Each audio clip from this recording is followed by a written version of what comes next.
this whole restaurant? Well, I guess I should start at the beginning.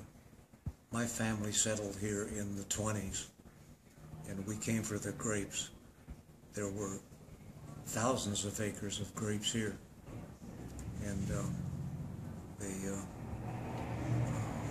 were supposedly our livelihood in those days, but they weren't doing too good.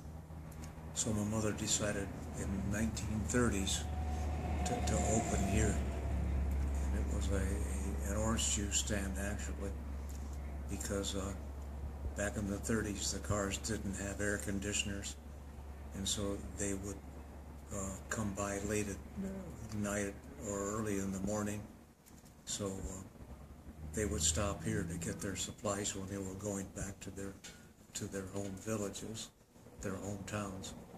And how my mother did it, I don't know. She ran here, and my dad ran the grapes. My granddad did. And you'll notice across the street, there are some old trucks over there that, we used to use in the field. When I was 4 years old, I was driving those trucks out in the fields. Wow. See, the whole world has changed now, about how you handle your children, your offspring, and all that. Everything has totally changed. But anyway, we just survived, all of these horrible years.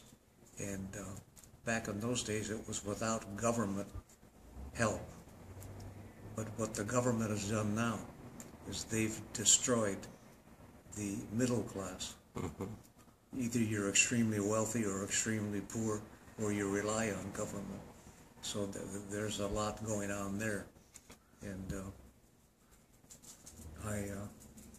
my mother educated 4 children from this place here.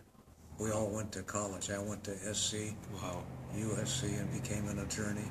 I was an attorney in the DA's office in San Bernardino. But then I decided I'd come back here and try to get this reopened.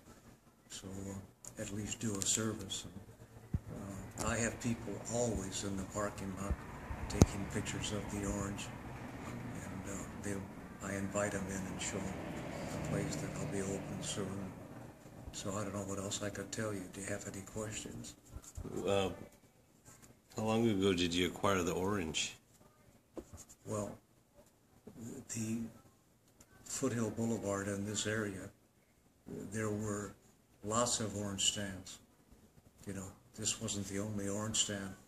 And so a tiny man, Mr. DeVries, he had that orange about 3 miles down the street that he built.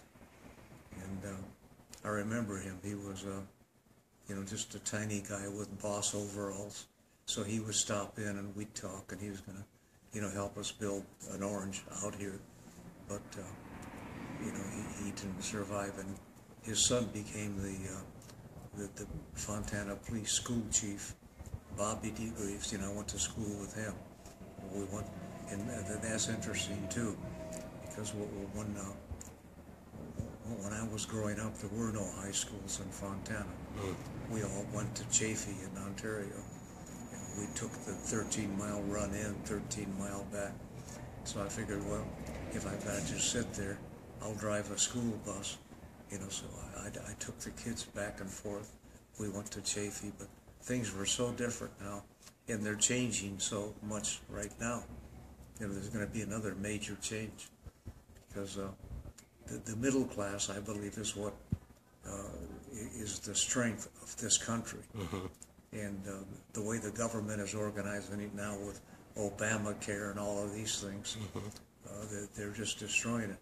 You can't. You'd like to pay somebody, a lot of money to be a cook or a dishwasher, mm-hmm. but if the business doesn't carry it, then there's no way you can do it. So you're going to see a lot of major changes, very soon about how we're all organized, and you wonder about our system of government. What do you think about the orange and your restaurant being on 66? Is it ever going to be what it used to be? Well, it's probably more than ever now. Uh-huh. People are always here taking pictures of the orange. inviting them in and, you know, showing them, you know, various things here. But well, thank you for sharing that little tidbit with me.